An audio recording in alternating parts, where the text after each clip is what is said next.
This message is just for you. You are good enough.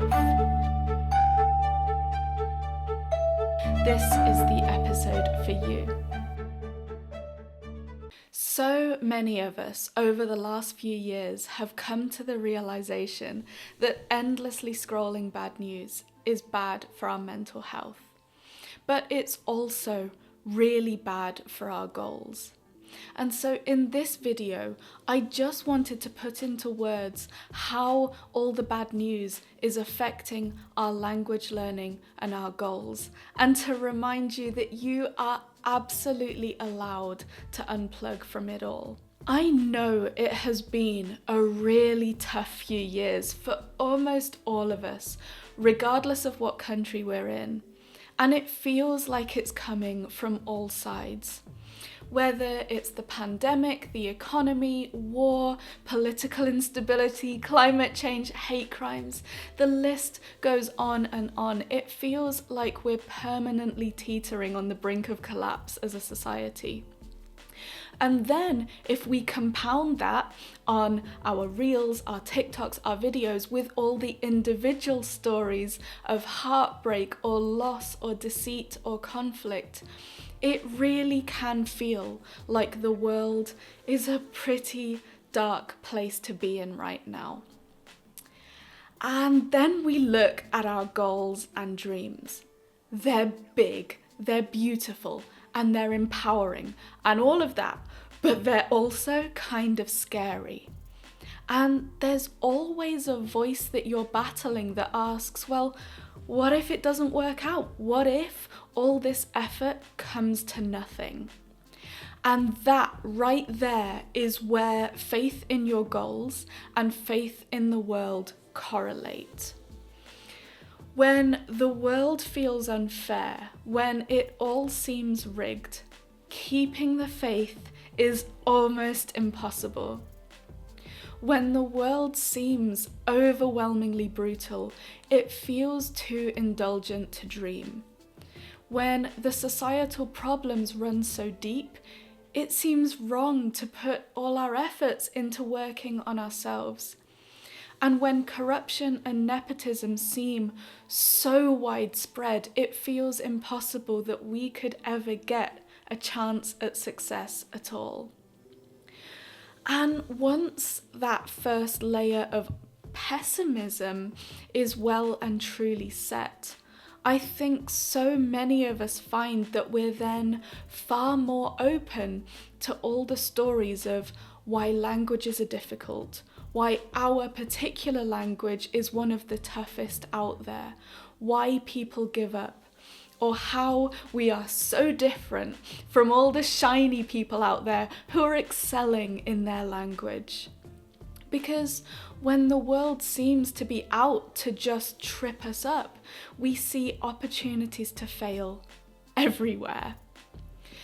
And I am not advocating here for full-on blinker mode, where you just block out all current affairs, or you ignore anything sad or troubling, or you ignore injustice. It's not about pretending that everything's fine and there's nothing wrong, or making sure that you don't know anything about what's going on around you.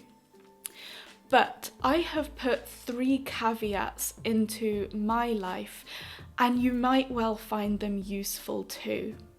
It's fine to know what's going on in the world, even if it's horrible, even if it's negative. But number 1, it has to be balanced. It has to come with the recognition that this is the worst news from all the corners of the world being funneled to your phone or your laptop and curated to generate the most discussion and the highest number of clicks. So you have to offset it with good news and stories of hope.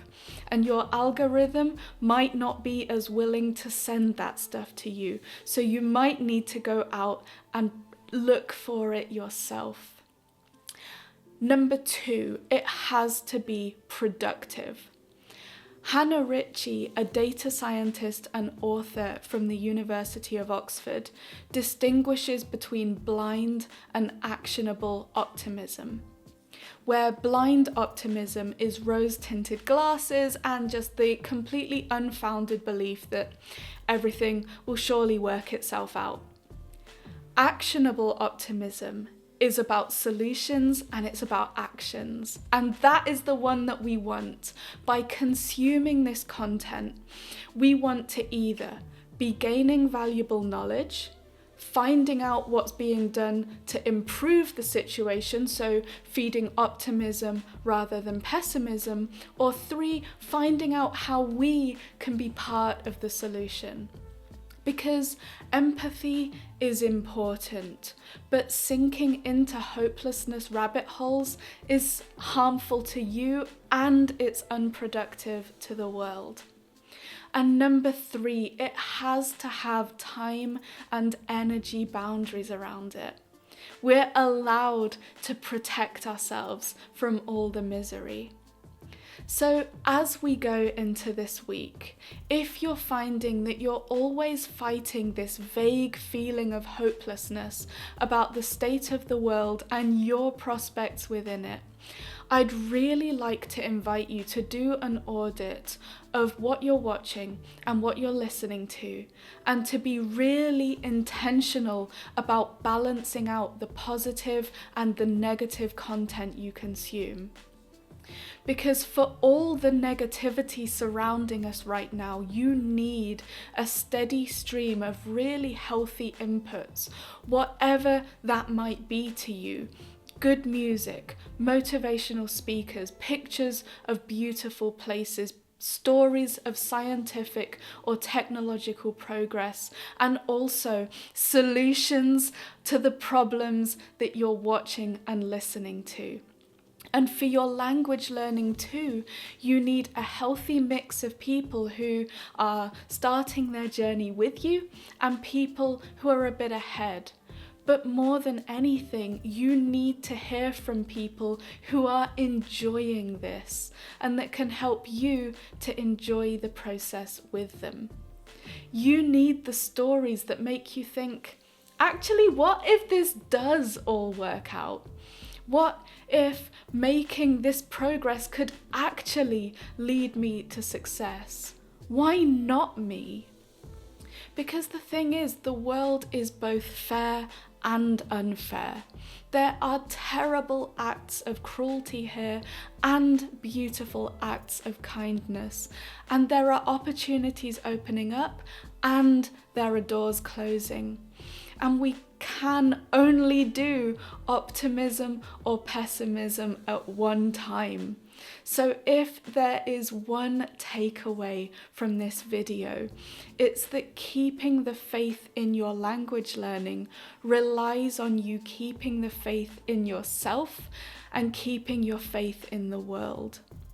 And when we find evidence that the world is progressing and the world is okay sometimes, you can believe that it's possible for you to progress and for you to do okay sometimes. And then you can really give yourself that permission to dream. Have a wonderful day. I hope this is the start of a wonderful week for you, and I will see you back here tomorrow.